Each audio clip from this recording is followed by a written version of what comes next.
Tuhan ada bersama-sama dengan kita saat ini.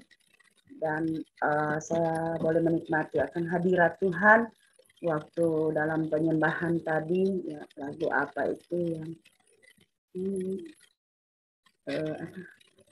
ya, jangan suruh aku melangkah begitu tanpa Tuhan.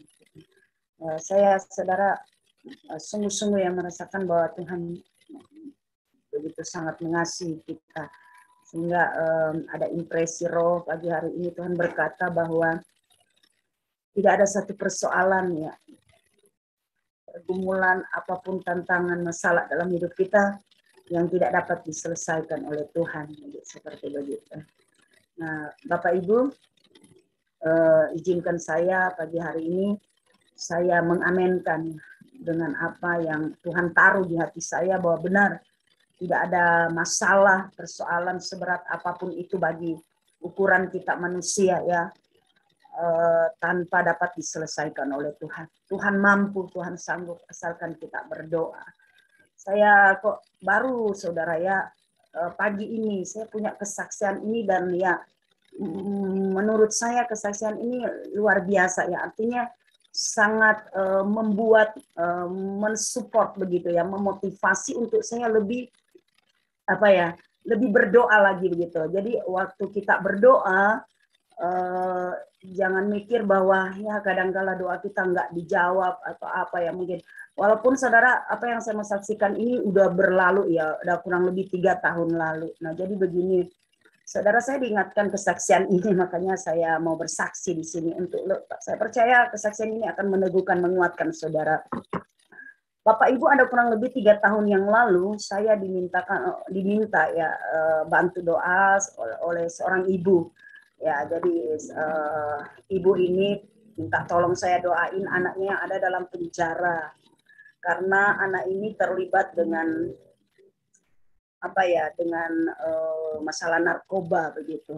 Nah, jadi saudara, saya pergi, ya, saya doakan. Saya masuk di dalam penjara, waktu anak ini dipanggil, saya di ruang khusus, saya doakan dia. Nah, memang saudara, kalau mikir ya, masalah narkoba ini nggak main-main gitu, berat gitu sebenarnya. Lalu ternyata anak ini waktu dipanggil, saya berdoa, dia mungkin kurang lebih sudah ada beberapa bulan gitu ya di dalam penjara.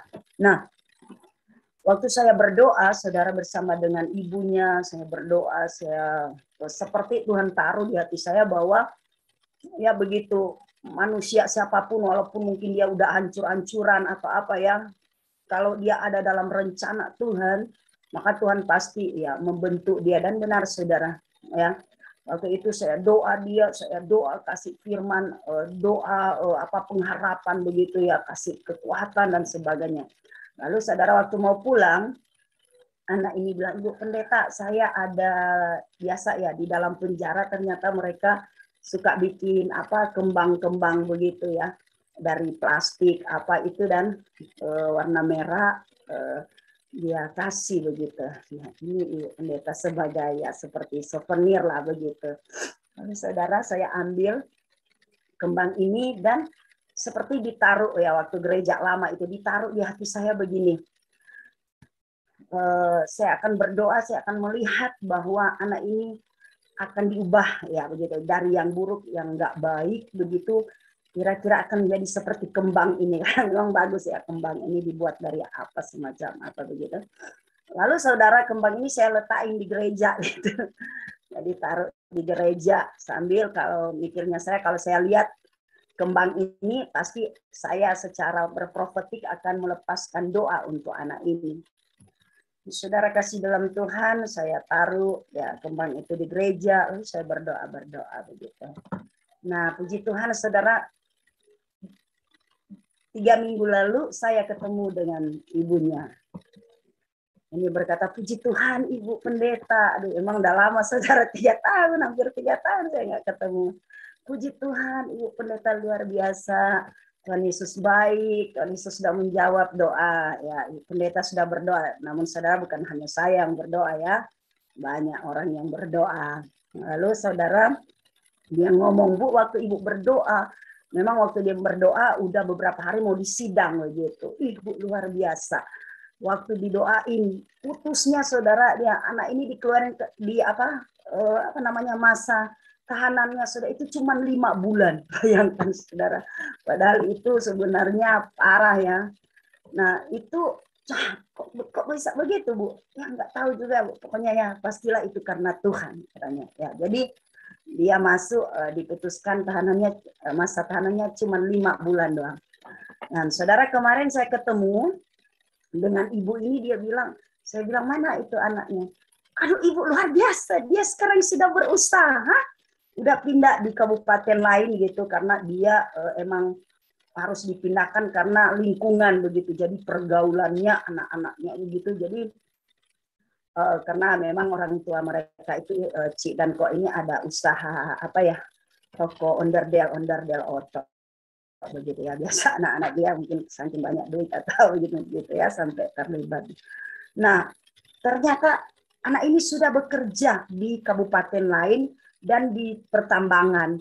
Jadi mamanya dan papanya beli apa ya, kalau kita di Manado itu bilang tromol ya. Itu buat apa, olah emas begitu ya.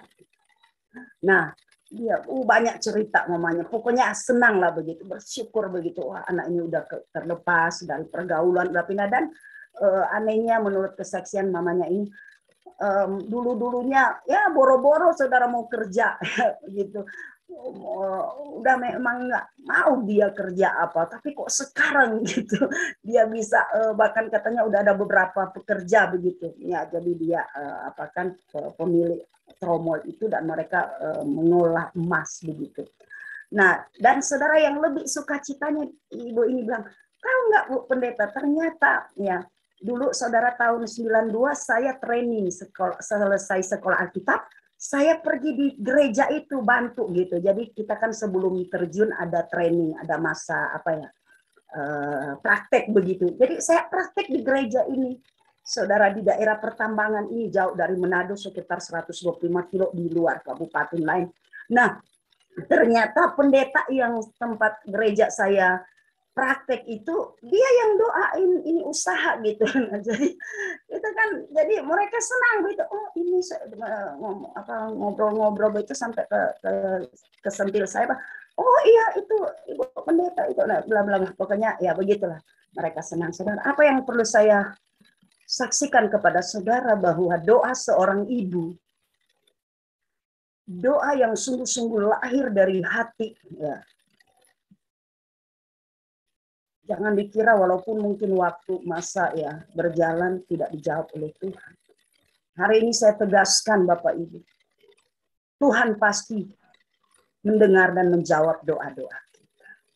Dan inilah saudara sebagai satu sukacita ungkapan hati syukur saya sebagai hamba Tuhan. Tidak ada perkara yang lebih indah ya ketika mendengar ya, anak-anaknya ya, orang-orang yang dilayani boleh mengalami jamahan Tuhan dan perubahan daripada Tuhan. Saya percaya saudara ini juga akan semakin mensupport saya untuk tetap terus berkata-kata, untuk tetap terus mendoakan, untuk tetap terus menguatkan, untuk supaya kita akan melihat, walaupun saudara cukup lama ya, saya juga sudah lupa saudara cerita ini sebenarnya, tapi diingatkan Roh Kudus. Untuk apa? Supaya kita tetap percaya bahwa Tuhan punya waktu yang terbaik bagi kita untuk menjawab setiap doa-doa kita. Amin. Itu saja. Bapa di dalam surga, dalam nama Tuhan Yesus kami datang kepadamu pada pagi hari ini. Kami mempercayai Engkau hadir di tengah-tengah kami pada pagi hari ini.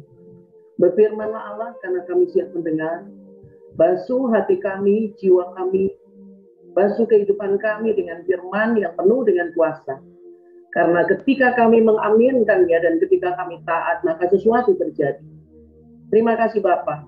Dalam nama Tuhan Yesus kami berdoa, haleluya. Amin.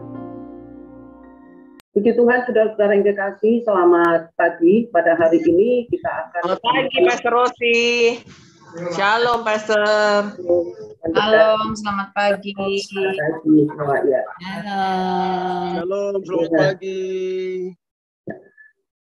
Baik, saudara-saudara, kita akan mendengarkan firman Tuhan. Saya mau sampaikan kepada saudara-saudara bahwa apa yang saya sampaikan adalah hal yang sangat sederhana. Sekali lagi, apa yang saya mau sampaikan adalah hal yang sangat sederhana, yang ada di dalam kehidupan kita hari-hari. Tetapi begitu banyak anak-anak Tuhan tidak menemukan rahasia untuk menang. Dan hari ini saya akan bicara supaya saudara bisa berdiri sebagai seorang yang menang di dalam Tuhan. Dan ketika saudara mentaati, bukan hanya sekedar memenuhi dengan pengetahuan ya. Saya berharap saudara menangkap bahwa apa yang saya mau sampaikan bukan hanya sekedar untuk memenuhi apa yang saudara ingin saudara dapat di dalam pengetahuan. Dan juga bukan sesuatu yang memuaskan rasa hati, perasaan bahwa sepertinya Tuhan sedang berbicara. Oh, sepertinya saya berada dalam hadirat Tuhan. Saya mau kita melangkah lebih lagi daripada itu, yaitu yang namanya satu, ketaatan.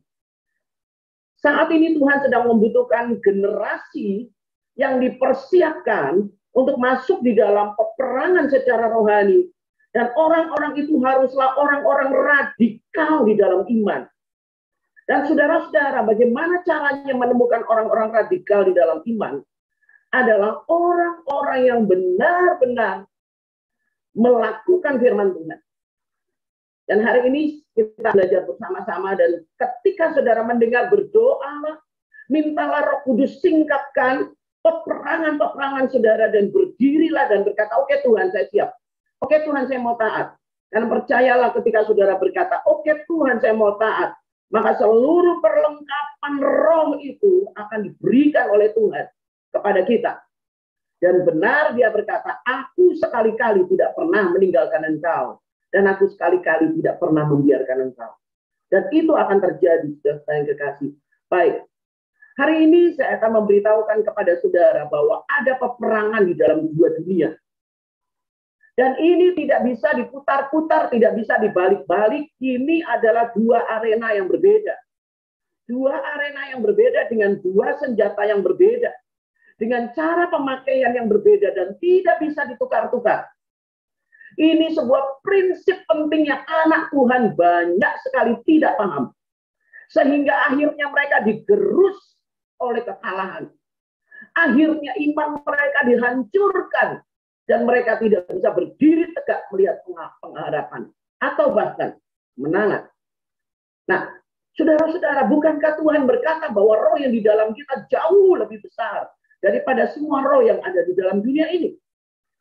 Bukankah Tuhan berkata bahwa dia adalah Allah semesta alam yang menjadikan segala sesuatunya dari yang ada menjadi, dari yang tidak ada menjadi ada, dari kekacauan menjadi begitu teratur, semua dari firman. Dan kita punya rahasia itu. Tetapi mengapa kuasa dosa menjalar jauh lebih cepat daripada kuasa Roh Kudus? Sekali lagi, mengapa di dunia ini kuasa dosa menjalar lebih cepat dibandingkan kuasa daripada anak-anak Tuhan? Di mana gereja Tuhan? Ini sebuah pertanyaan. Kita tidak bisa mengurung diri kita di dalam sebuah lingkaran rohani yang abstrak. Kita harus masuk di dalam dunia dan berdiri sebagai orang-orang yang membawa kuasa Allah. Dunia butuh Tuhan. Dunia telah kita doakan. Tetapi di mana kekuatan kita ketika kita ada di dalam area ini? Di mana kuasa kita ketika kita ada di area ini? Akhir-akhir ini Tuhan sedang mempersiapkan pasukan Allah yang berani radikal di dalam kuasanya. Dan mereka hanya hidup dengan satu kata, yaitu taat. Peperangan kita menghadapi dua dunia, saudara-saudara. Pertanyaannya dulu. Pertanyaan. Orang Kristen punya musuh, itu Alkitabiah nggak? Orang Kristen boleh punya musuh nggak? Anak Tuhan punya musuh itu benar apa enggak? Ketika saya tanyakan hal ini, banyak orang bilang nggak boleh dong. Masa anak Tuhan punya musuh? Saudara, kita punya musuh itu alkitabiah. Tuhan berkata, kasihilah musuhmu. Itu berarti Tuhan tahu kita punya musuh. Jadi melek mata, lihat. Ketika kita punya musuh, apa yang harus kita lakukan? Nah, ternyata punya musuh itu bukan sesuatu dosa, bukan. Panggilan Tuhan untuk kita punya musuh. Tapi berhadapan dengan musuh adalah sikap yang berbeda. Ya, punya musuh adalah panggilan Tuhan. Tetapi berhadapan dengan musuh, itu urusannya lain, saudara. Semua orang gak suka punya musuh. Semua orang juga tidak mau jadi musuh. Tetapi saudara tahu, kata MUSUH, kata musuh, pertama kali keluar dari mana? Dari mulut Allah sendiri. Di dalam Kejadian 3 ayat 15, Tuhan berkata, aku akan mengadakan permusuhan antara engkau dan perempuan ini. Antara keturunanmu dan keturunannya. Keturunannya akan meremukkan kepalamu dan engkau akan meremukkan tumitnya. Jadi, saudara, kata musuh pertama berasal dari mulut Allah sendiri. Nah, sekarang kita harus mengerti ini. Ada dua jenis musuh. Dua jenis musuh. Sekali lagi ya, saya katakan. Dua peperangan. Dua arena yang berbeda. Dua musuh yang berbeda. Dua senjata yang berbeda. Dengan cara pemakaian yang berbeda. Dan semua tidak bisa diputar balik. Tidak bisa ditukar. Tidak bisa. Ini prinsip kebenaran. Kalau saudara bisa mengerti ini, maka saya percaya kekuatan ilahi akan membuat kita berdiri sebagai seorang yang menang. Pertama, musuh yang pertama adalah manusia. Sebenarnya Tuhan tidak menginginkan kita punya musuh manusia. Tetapi jujur, ketika kita bicara tentang musuh manusia, di dalam otak saudara sudah ada bayangan A, B, C, D, E. Bahkan beberapa di antara kita adalah pasangan loh. Pasangan kita sendiri, mertua kita sendiri, orang tua, anak kita sendiri, saudara sendiri. Tragisnya, di dalam Matius 5 ayat 44. Tetapi aku berkata kepadamu, kasihilah musuhmu. Dan berdoalah bagi mereka yang menganiaya kamu. Saudara lihat ayat ini ya, dengar ya. Aku berkata kepadamu, kata Tuhan, kasihilah musuhmu dan berdoalah bagi mereka yang menganiaya kamu. Mana lebih gampang, mengasihi musuh atau mendoakan musuh? Mendoakan. Mendoakan. Gampang mendoakan. Masuk kamar, bilang, Tuhan aku jengkel sama dia. Kalau bisa Tuhan bikin bangkrut, dia bikin sakit keras, biar dia tahu bahwa Tuhan sedang membela saya. Wow, begitukah doa seorang anak Tuhan? Tetapi kebanyakan begitu. Kasihlah musuhmu dan berdoalah.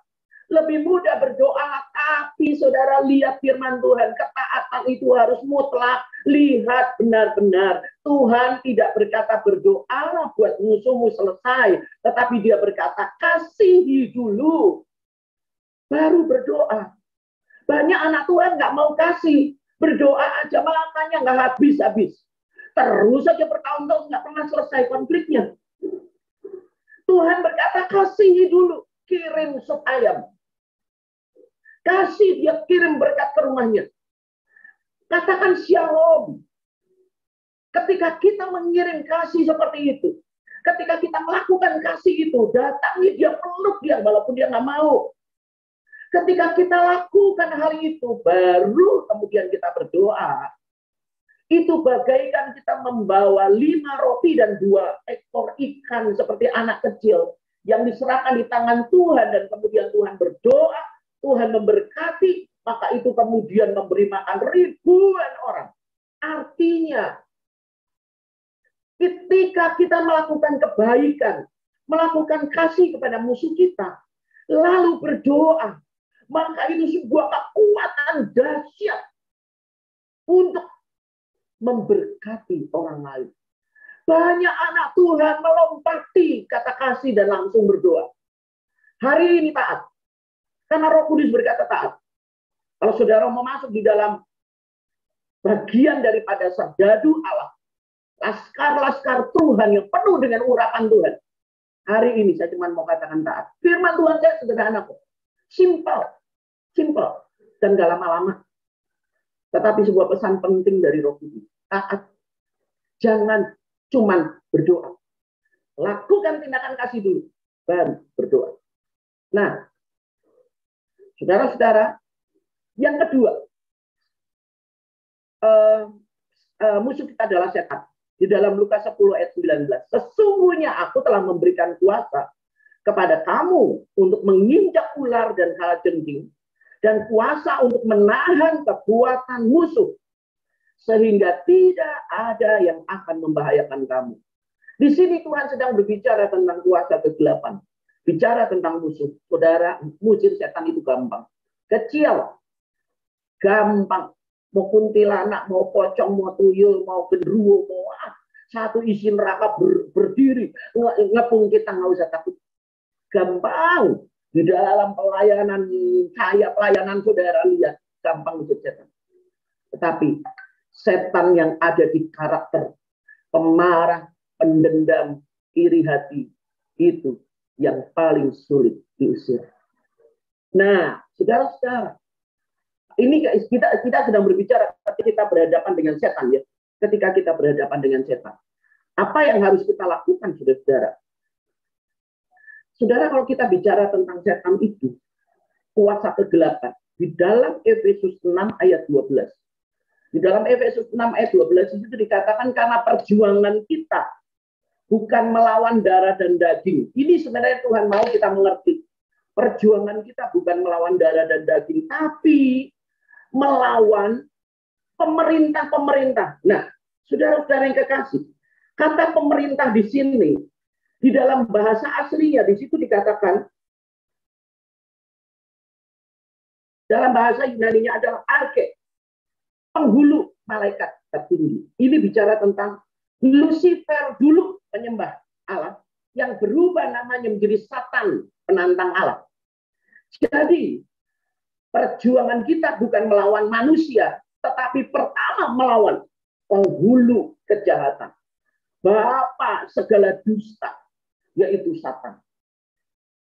Itu adalah pemerintah-pemerintah. Lalu yang kedua, melawan penguasa-penguasa. Di sini dikatakan dalam bahasa aslinya adalah exovia. Seperti suatu pemerintahan di suatu negara. Saudara ingat ketika Daniel sedang berdoa puasa, beberapa di antara dan puasa ya saudara ya, karena hari ini bersamaan dengan puasa saudara saudara sepupu kita istilahnya ya, kita juga ikut berdoa berpuasa. Nah, ketika Daniel sedang berpuasa, jawaban doanya sudah ada dari Tuhan. Malaikat Gabriel membawa pesan itu. Tetapi penguasa negara Media Persia menahan jawaban doa. Jadi saudara-saudara, ketika kita berdoa, kita harus sadar bahwa beberapa doa kita kemungkinan sudah ada jawabannya. Tetapi kuasa kegelapan menahan itu. Kemudian turunlah Michael, malaikat Allah, yang berdiri sebagai penghulu peperangan, panglima tertinggi. Dia memerangi Media Persia dan kemudian jawaban doa diberikan kepada Daniel. Nah, saudara-saudara ingat, ini bicara tentang penguasa-penguasa di negara-negara. Misalnya di daerah barat sana ada vampir. Di Indonesia ada vampir, ya, adanya kuntilanak. Nah, seperti itu. Di Jawa ini adalah Nyi Roro Kidul. Lain lagi dengan di daerah Jawa Tengah sana. Bicara kejawen. Lain lagi dengan Manado, Opo-Opo dan segala macam. Lain lagi dengan Makassar. Nah, saudara-saudara, setiap daerah itu punya penguasanya masing-masing.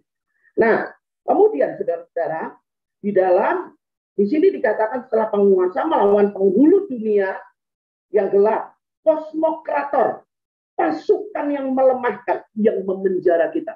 Ini pekerjaan setan benar-benar. Dia mengikat kita dengan kecanduan tentang seks. Dia mengikat kita dengan kecanduan tentang pornografi. Dia mengikat kita dengan kecanduan tentang belanja ke mall terus. Dia mengikat kita dengan kecanduan makan, kalau stres makan. Dia mengikat kita pekerjaan daripada melawan penguasa-penguasa. Penghulu-penghulu dunia. Ngikat, saudara. Itu dia memenjarakan sampai kita nggak bisa lepas. Kami melayani di rehabilitasi. Pertama Indonesia punya rehabilitasi. Kami yang merintis, yaitu rehabilitasi Teen Challenge. Teen Challenge Indonesia. Kami tahu yang namanya melayani anak-anak narkoba. Mereka seperti berada di dalam ikatan. Nah, di dalam rehabilitasi itulah kami berperang untuk melepaskan para penghulu-penghulu dunia yang mengikat mereka, berkumpul mengikat mereka sampai mereka dibebaskan. Di dalam pelayanan kami bersama dengan anak-anak HIV/AIDS itu juga beda kasusnya, saudara-saudara. Itu mereka berada di dalam ikatan yang berkaitan dengan kecenderungan seksual yang salah beberapa. Tetapi ingat ini, Tuhan Yesus dahsyat. Dan beberapa anak-anak, walaupun sekarang mereka tetap HIV, tetapi mereka telah disembuhkan dari kecenderungan seksual yang salah. Jadi, saudara-saudara, yang terakhir, melawan roh-roh jahat di udara. Roh-roh jahat di udara, saudara-saudara, saya ngomong, saudara ngomong di mana-mana. Di udara, ini setan semua ada di mana-mana. Tapi ingat, dia nggak bisa sentuh anak-anak Tuhan yang punya kekuatan, komitmen, taat. Woi, itu dalam perlindungan Tuhan. Nah, di sini katakan melawan roh-roh jahat di udara. Saudara, di dalam bahasa asli di sini dikatakan koneria, pasukan bawahan. Dia bisa datang dan pergi. Kalau saudara lihat di dalam Lukas 11 ayat 25 sampai selanjutnya. Ketika roh jahat pergi dari satu rumah, dia mengembara kepada padang gurun dan tidak mendapatkan tempat. Dia bilang, saya mau balik lagi ke tempat itu. Dia lihat rumahnya kosong, bersih, rapi, tersapu, bersih. Tapi nggak ada yang ninggalin, nggak ada. Dia masuk. Nah, saudara-saudara, kalau dia sudah masuk, firman Allah berkata, dia bawa 7 roh jahat yang lebih jahat. Aduh, saudara, dalam pelayanan pelepasan saya melihat, jangan main-main orang yang sudah dilepaskan. Saudara, benar-benar di dalam Tuhan, nggak bisa kosong. Kalau sudah kosong, datang 7 kali lebih jahat. Karakternya lebih jahat.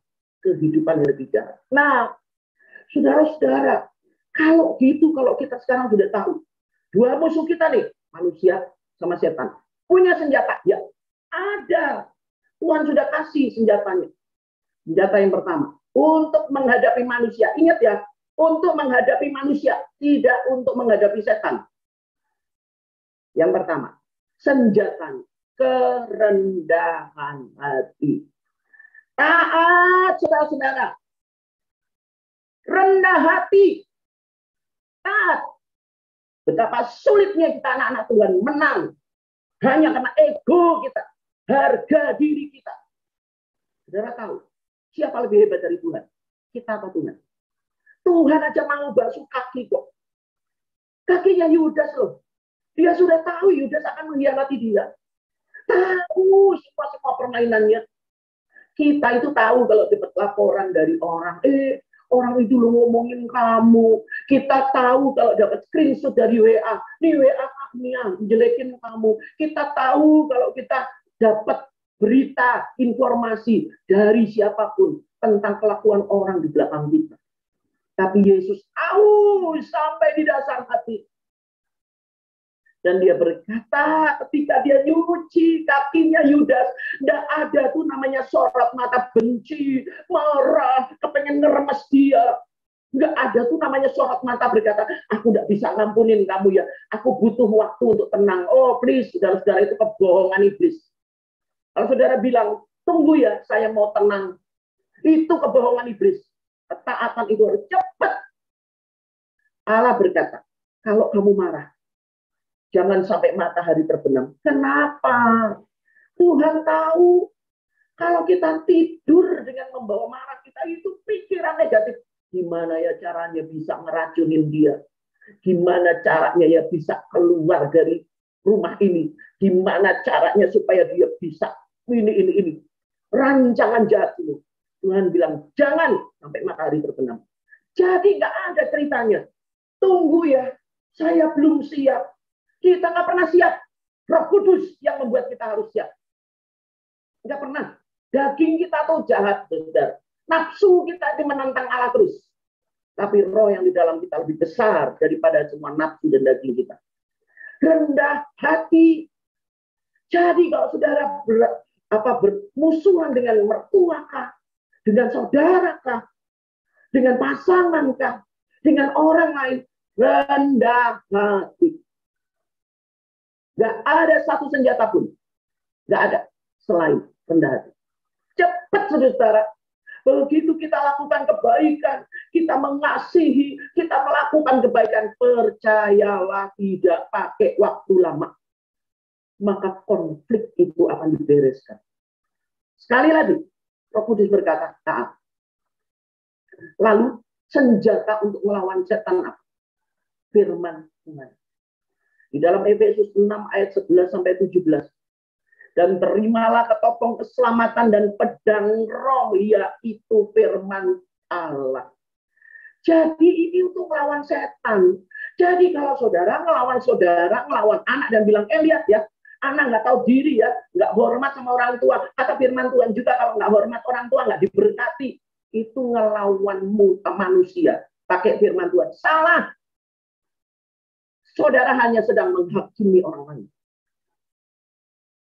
Dan itu menimbulkan luka.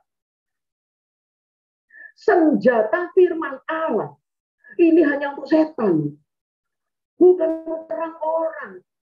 Wah, ya dia sudah pelayanan hebat, tapi kelakuannya kayak gini. Wah, itu orang-orang Farisi itu. Jangan. Bukan, saudara. Itu untuk setan, bukan untuk orang. Semua yang berkaitan dengan apa kata firman Tuhan, setan kita lawan setan. Setan itu gentar kalau kita ngelawan dengan firman Tuhan. Kalau manusia bukan gentar, sakit hati ketika kita menghakimi. Jadi saudara, hari ini saya cuma mau sampaikan itu aja. Jangan dibalik-balik. Kalau saudara mau pakai senjata firman Tuhan, lihat ya. Saya ini suami. Tunduk sama suami kamu, istriku ya. Tunduk. Kalau enggak tunduk, kamu melawan Tuhan kamu. Hei, jangan pakai itu untuk istri. Firman Allah bilang kasihi. Kasihi. Istri bilang, firman Tuhan bilang suami harus mengasihi istri. Mana dia? Kelakuan ego kasar. Saudara tahu? Firman Allah berkata, suamimu akan dimenangkan oleh kesalehanmu. Kesalehan itu apa? Kesalehan itu bukan kita 24 jam di gereja. Bukan 24 jam kita pelayanan. Kesalehan adalah ketika kita menyediakan makan dengan sukacita. Kita membereskan rumah kita dengan puji-pujian. Kita melayani dia tanpa rasa sakit di dalam hati kita. Kita terus mengatur semua keuangan kita dengan takut akan Tuhan. Kita mengatur mulut kita untuk tidak mengucapkan kata-kata kutuk dan sembarangan. Kita atur mulut kita memberkati. Anak-anak kita berkati, Tuhan berkati kamu ya nak ya.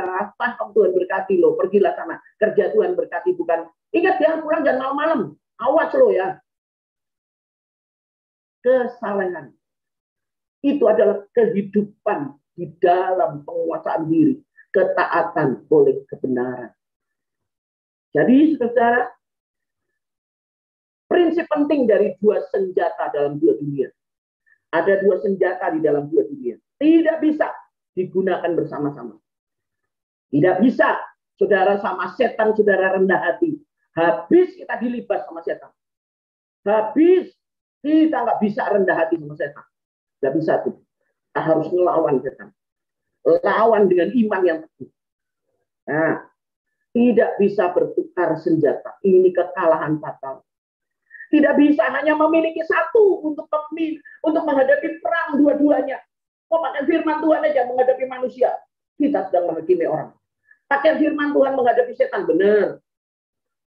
Atau rendah hati menghadapi manusia, benar. Rendah hati menghadapi setan, kalah itu. Tidak ada kemenangan tanpa senjata rohani. Semua anak-anak Tuhan punya dua senjata ini. Hanya mereka tidak pakai. Jadi saudara, taat kata saya juga. Firman Tuhan bilang taat. Dan mintalah hikmat Tuhan. untuk menggunakan di dua dunia yang berbeda. Satu kali dalam sebuah pelayanan, ketika saya melayani di kepulauan, jadi beberapa pulau. Setelah KKR, dan itu ada KKR 3 hari, KKR hari yang pertama, pulang ke hotel dan bilang, aduh itu hotel kecil ya karena di pulau di satu pulau. Tuhan, terima kasih Tuhan udah beres, Tuhan sudah selesai. Sekarang saya mau tidur. Saya tidur. Tiba-tiba Roh Kudus bangun kan? Bangun. Saya bangun, saya bilang, ada apa Tuhan? Bangun. Lalu Roh Kudus bilang, 2 orang yang hadir dalam ibadah KKR tadi adalah 2 wanita korban pemerkosaan. Langsung saya bilang gini, kan? Emang Tuhan ngurusin wanita korban pemerkosaan? Lalu saya mesti ngapain? Lalu Tuhan mau mengungkit-ungkit masa lalu orang. Yang saya tahu engkau Bapa, engkau Allah yang nggak pernah mungkit-ungkit masa lalu orang. Kalau dia korban pemerkosaan, lalu diungkit-ungkit, sakit. Yang saya kenal engkau Allah yang nggak pernah mungkit-ungkit. Jadi kenapa dengan 2 perempuan korban pemerkosaan? Diam. Lalu saya gelisah, saudara. Saya gelisah karena kemudian diam. Jadi maksudnya apa dengan 2 wanita korban pemerkosaan ini? Tidak berapa lama kemudian Roh Kudus memberi konfirmasi lagi. Ciri-cirinya, yang satu pendek dengan rambut sebahu bergelombang. Dan yang satu wanita tinggi dengan rambut pendek. Saudara-saudara, saya bilang Tuhan mau apa dengan perempuan ini? Tuhan mau apa? Tapi oke Tuhan, oke, saya mau taat. Tapi saya nggak ngerti harus bikin apa. Kemudian besok malamnya ibadah KKR yang kedua. Saya harus taat, walaupun saya nggak ngerti maksud Tuhan itu apa. Jadi sebelum firman Tuhan saya bilang gini, saudara-saudara yang kekasih, nah, saudara tahu di kepulauan ini agak unik. Jadi kalau misalnya saya KKR, itu mereka dari perahu datang, gitu ya, di gereja ini. Dari perahu datang, mereka datang. Nah, malam berikutnya itu beda pindah tempat gereja yang lain. Dan mereka datang lagi dari perahu datang lagi ke gereja di pulau yang berbeda. Nah, saudara bisa bayangkan, kan orang berarti bisa nggak sama. Jadi saya bilang begini, saudara-saudara yang kekasih, sebelum saya sampaikan firman Tuhan, jika tadi malam saudara hadir dalam ibadah KKR, 2 di antara saudara adalah wanita korban pemerkosaan. Setelah ibadah tolong hubungi saya. Selesai, sudah, saya taatkan. Nah, saudara selesai ibadah, datanglah. Itu jam 7 malam, ya apa mulai ibadah ya. Jadi sudah malam, sekitar jam 9 lebih, setengah 10. Datanglah seorang wanita. Ibu pendeta. Ibu pendeta tadi bilang, wanita korban pemerkosaan adalah beta. Saya lihat, pendek, rambut bergelombang sebahu. Saya bilang, oh Tuhan, ini perempuan yang ciri-cirinya Roh Kudus sedang ngomong. Lalu cerita begini, oh iya, apa Nona? Ada apa coba cerita? Ibu pendeta, beta umur 16 tahun waktu itu. Beta sudah mau jadi pendeta, mau masuk sekolah Alkitab, sudah bikin formulir misi untuk masuk sekolah Alkitab. Satu malam beta diperkosa oleh om beta sendiri. Beta itu hancur betul-betul saat itu. Betul-betul beta hancur. Malam hari itu roh beta yang ada darah beta naik kata Tuhan Yesus. Saya nggak mau lagi masuk sekolah Alkitab. Saya nggak mau jadi pendeta. Saya tidak mau. Tuhan saya nggak mau. Saya buang semua cita-cita saya jadi melayani Tuhan. Saya buang. Saya sudah nggak layak. Dan beta marah. 4 hari beta kurung diri di kamar. Pada hari yang keempat, saya mendengar, tapi saya berdoa atau saya bilang Roh Kudus ini maksudnya apa? Oh, buat dia curhat aja ya. Oh, dia mau curhat mungkin. Nah, jadi sementara dia cerita, saya berdoa terus. Lalu dia bilang, pada hari yang keempat, kita pun kamar pintu diketok sama mama. Nona, keluar. Lalu beta, dia tanya, Mama teriak, Nona keluar. Kita berduka cita. Om, dia sebutkan namanya. Meninggal dunia, mendadak muntah darah. Ibu tahu itu om yang perkosa beta. Oh Tuhan Yesus, bukan terima kasih Tuhan Yesus sudah bela beta.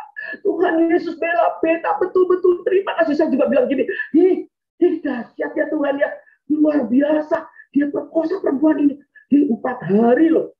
Anak itu mengurung diri, Tuhan bela dia sampai muntah darah, mati, hebat. Ketika itu Roh Kudus, ini masalahnya.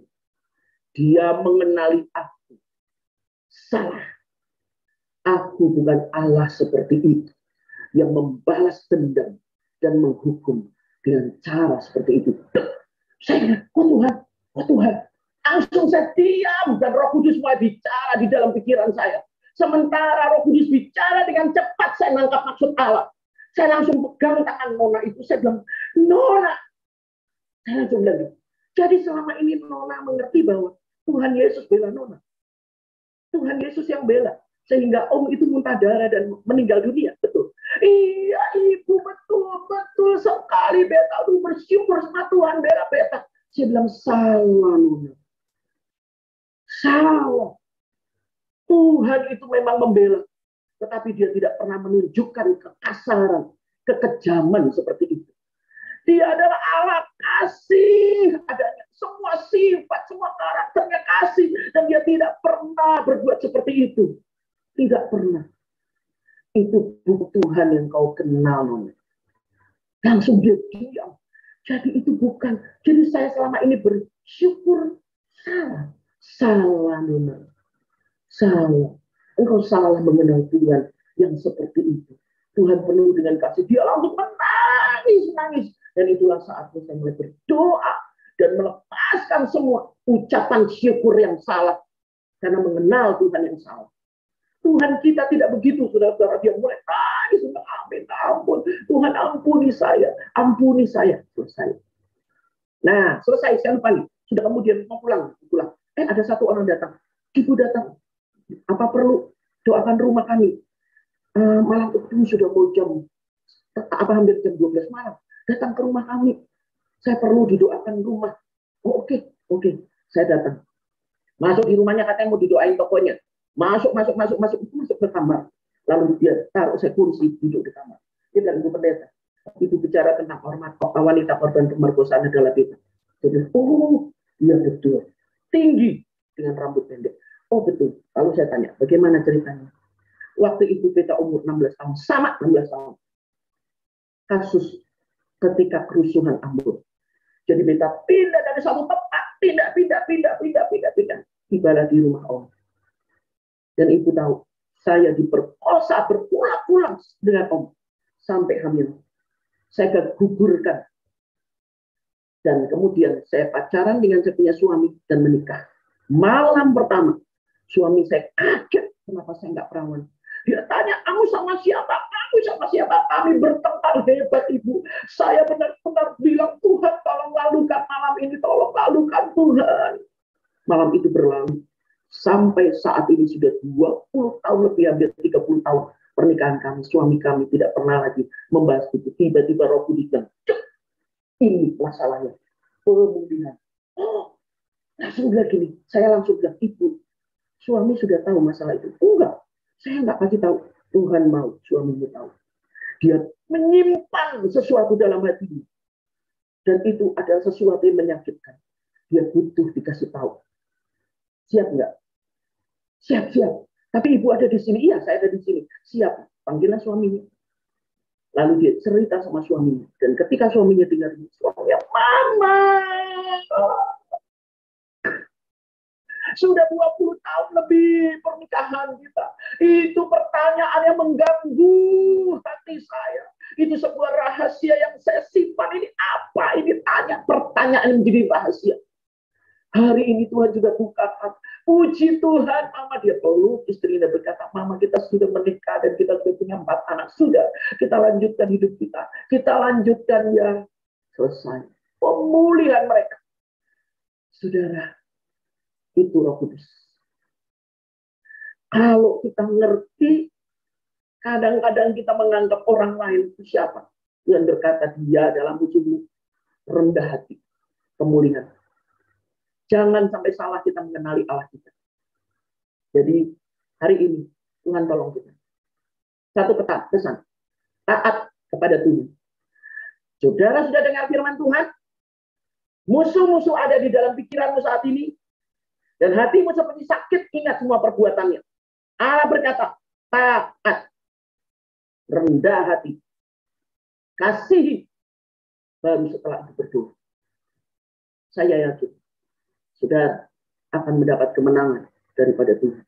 Mari kita berdoa bersama-sama, saudara. Bapa di dalam surga, dalam nama Tuhan Yesus, terima kasih Bapa. Terima kasih Roh Kudus. Karena kami percaya waktu ini untuk 66 orang yang hadir bukanlah waktu yang sia-sia. Ada sesuatu di dalam kerajaan Allah yang sedang Engkau persiapkan bagi 66 orang yang hadir ini, Pak. Engkau sedang bekerja mempersiapkan hidup kami untuk masuk di dalam kemuliaan kepada kemuliaan. Bukan hanya sekedar lagu, bukan hanya sekedar kata-kata iman, bukan sekedar harapan, tetapi sebuah real kenyataan bahwa Allah itu ada. Kemenangan itu ada. Saat ini Roh Kudus gelisahkan hati kami untuk taat. Setiap orang sedang bergumul dengan konflik dengan orang lain. Roh Kudus, karena Engkau adalah Roh yang tinggal di dalam kami. Dan buahmu adalah rendah hati. Kami minta Tuhan, Engkau memberikan kami kerendahan hati. Kerendahan hati untuk taat kepada firman Tuhan. Berikan kepada kami keberanian untuk melawan setan dengan firman Tuhan. Karena kami tahu bahwa setan, kuasa kegelapan telah dikalahkan oleh Allah. Kami adalah pemenang sejati di dalam Kristus. Berkatilah anak-anak Tuhan hari ini. Berkati kami semua Bapa. Berkat kuasa ilahi yang menjadikan kami seorang yang taat. Dalam nama Tuhan Yesus kami berdoa. Amin.